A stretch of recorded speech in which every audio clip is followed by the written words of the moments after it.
As a detective, it's hard to find a case worse than Ruby's.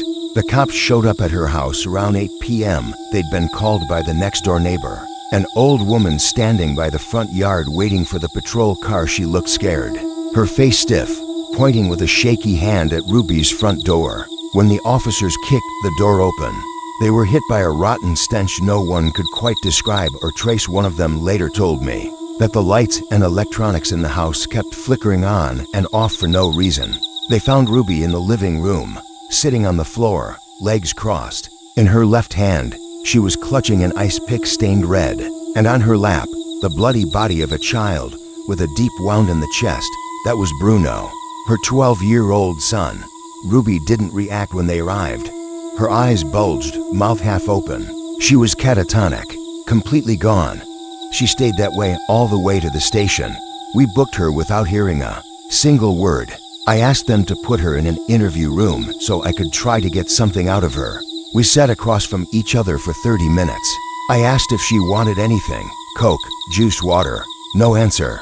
I asked her to tell me what happened to Bruno. Still nothing. She kept staring at the wall, silent. I left her there for a while and grabbed some coffee to figure out my next move. Everything pointed to her killing her kid, but the reason, that was still foggy. I had a feeling there was more to it. Her family was in shock when we called. Everyone said Ruby had always been a devoted single mom. The neighbor who called the cops told us she often watched the kids while Ruby worked and had never seen anything weird. Then my partner walked into the break room, steps quick and clumsy. Typical rookie energy. I called the coroner. They'll run the preliminary exam on the body in a few hours, just like you asked, he said, waiting for me to pat his back or something. I thanked him and was about to leave when he called me again, uneasy. But isn't this a waste of time? Looks like the woman went mad. Some kind of psychosis or whatever.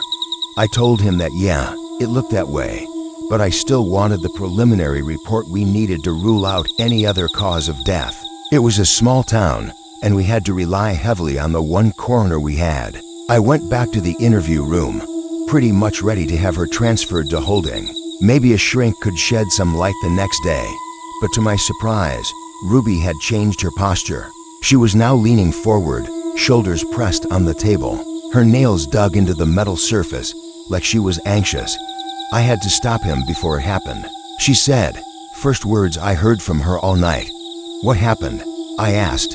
I had to stop him before he became like his brother, she said, voice shaky and rough. Before he became like Brady. What does Brady have to do with Bruno's death?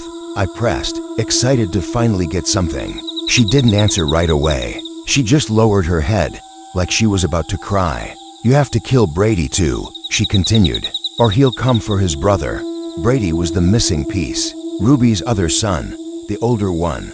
15 years old. The family said he was quiet but troubled, had been caught in fights at school more than once, and teachers had plenty of complaints about his behavior. He wasn't home when the cops arrived. We'd been trying to reach him for hours with no luck. I asked Ruby again to tell me what she knew, told her to help us find the boy. She just leaned back in the chair and went back to that blank stare. I cleared her for transfer to holding.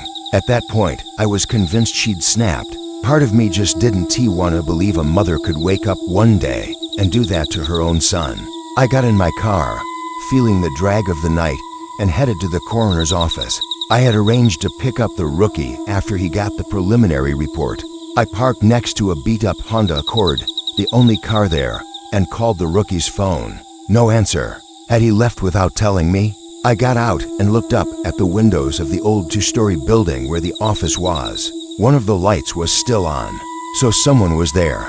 I walked up to the gate, ready to go up and see what was taking so long.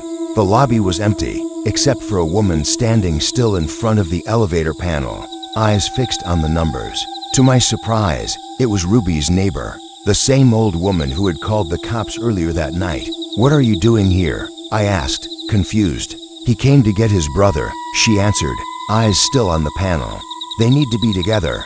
I asked again, even more confused, but she gave me the same answer, repeating the thing about a brother. Was she talking about Brady? I left her speaking with herself and headed for the elevator. My hand kept brushing against the Glock on my hip. The hallway on the second floor was dark, and Summit.